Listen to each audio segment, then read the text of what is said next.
Good morning, students. This video is going to discuss about the module 3 of networks and cybersecurity. The topic of this module is nothing but internet protocol security. Simply we can call it as IP security. So here we are going to discuss about this module, discuss about the IP security overviews, applications of IP security, benefits of IP security, and routing applications, IP documents, all those things. So this video is going to compromise an IP security overview, applications of IP security, benefits of IP security, and routing applications. What is the learning objectives of this particular module? If you're going to see about that, so we can understand about the overview of IP security, internet protocol security. We can understand about the difference between transport mode and tunnel mode of IP security, and we can come to know about the concepts of security associations, and we can study about the security association database and the security policy databases, and the traffic processing functions which is going to be performed by the IP security for the inbound packets and the outbound packets. And finally we are going to see about the encapsulation security payloads along with the alternatives for the combination of security associations, and we are going to see about internet key exchange and how this alternative cryptography suits which is going to approve for the use of the IP security. So we discuss these things in detail. So this video which is going to compromise the IP security overview, so we are going to discuss about the security problems, internet threat, applications of IP security, and with the application what benefit the users are going to be, or the person who are going to use this, they are going to get the benefit over there, and how this routing application which is going to be helpful for providing the security on the internet protocol or IP layer. So we discuss. So in general, if you're going to see about that, the IP security, which is nothing but a framework to for an open standard development by the Internet Engineering Task Force IETF, which is going to create the three fundamental things, which is nothing but secured, authenticated, and reliable communication over the IP networks. So there are application specific security mechanisms for a number of applications area, which includes electronic mail or secure MIME or PGP, client and server side, if you're going to say Kerberos, web access, which is going to be seen in the first chapter as a secured socket layer and others. However, the user have security concerns that cut cross protocol layers. For example, an enterprise can run a secure private IP network by disallowing links to untrusted sites. So encrypting packets that leaves the premise and authenticating the packets that enters the premises. By implementing a security at an IP level, an organization can ensure the networking which is going to provide not only for the application that have security mechanisms, but also for the many security ignorant applications. So the IP level security encompasses the three functional areas, which is going to be an authentication, confidentiality, and key management. So the authentication mechanism assures that a received packet was in fact transmitted by the party which is identified as a source in the packet header. In addition to that, this mechanism assures that the packet has not been altered in the transit. So the confidentiality facility which enables the communication node to encrypt the messages to prevent the eavesdropping by the third party. So the key management facility is going to be concerned with the secured exchange of keys. So this overview of this IP security which can introduce an IP architecture. So we will see the particular topics in the following slides. What a security problem? What is the security problem? So if you're going to see about today's internet is going to be primarily comprises of an public who are going to be using this internet. Sometimes it may be an untrusted people are going to be there, untrusted persons can involve in that one, unreliable IP networks are going to be present in the network through the internet. So because of this inherent lack of security, the internet is subject to various types of threats. So to overcome this, we need the security. So obviously it's going to be the main concern which is going to be get dealt over there for the security. So to make a protective data for the transaction between sender and user through the internet is going to be the secure way of transaction. So to enhance that, we need the security. So in general, if you're going to see about that, the internet threats are going to be a data integrity.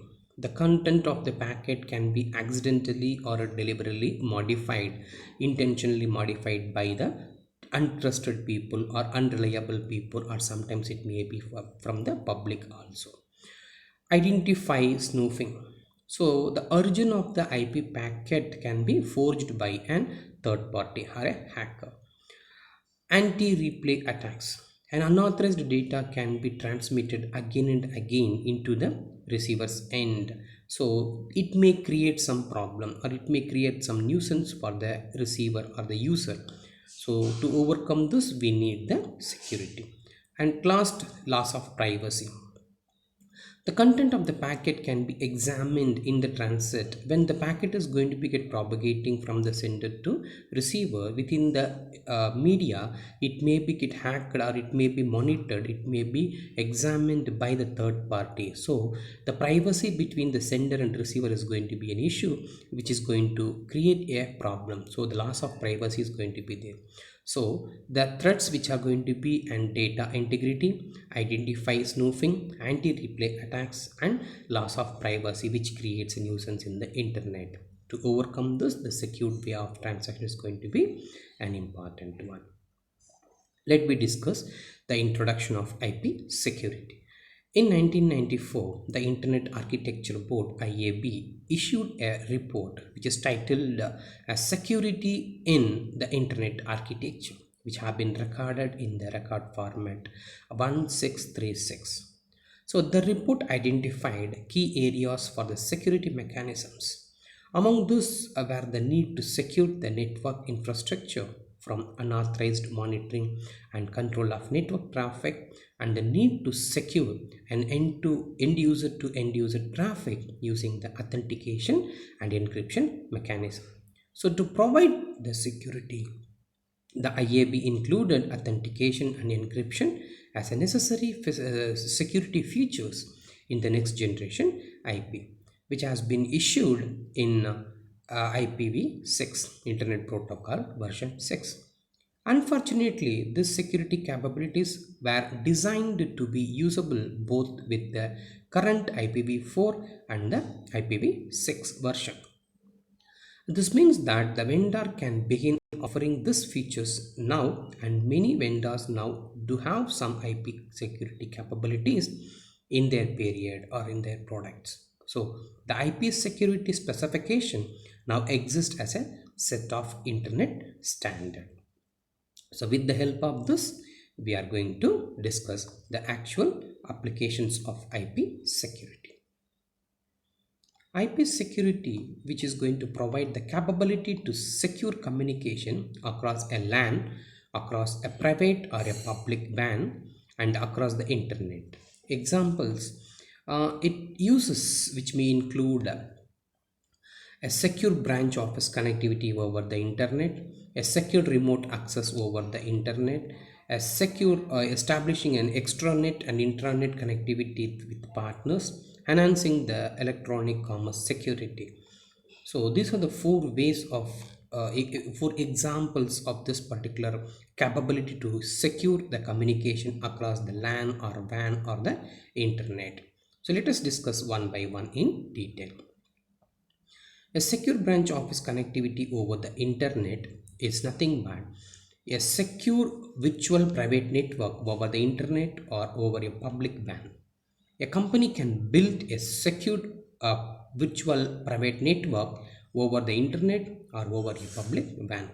This enables a business to rely heavily on the internet and reduces its need for private networks, so which may save the cost of network management overheads.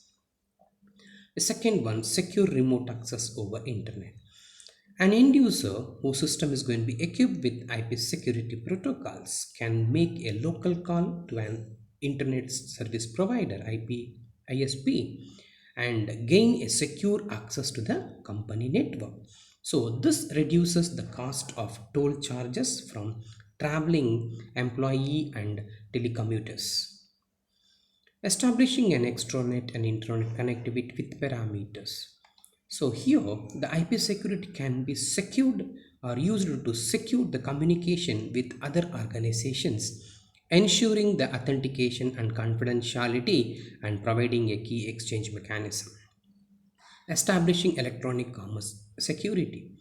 Even though some web and electronic commerce applications have built-in security protocols, the use of IP security enhances that the security or the IP security guarantees that all traffic designated by the network administrator is both encrypted and authenticated. So by adding an additional layer of security to whatever is provided at the application layer.